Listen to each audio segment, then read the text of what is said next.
Hello everyone, the struggle is over. Today I'm going to show you how to use this Graphgpt to create beautiful graphs within seconds.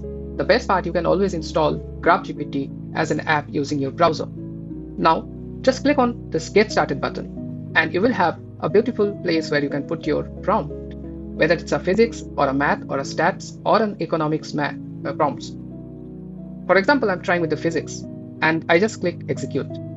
Now you just have to wait for a while. The cake is in the oven and you can see that within few seconds you will get your beautiful graph.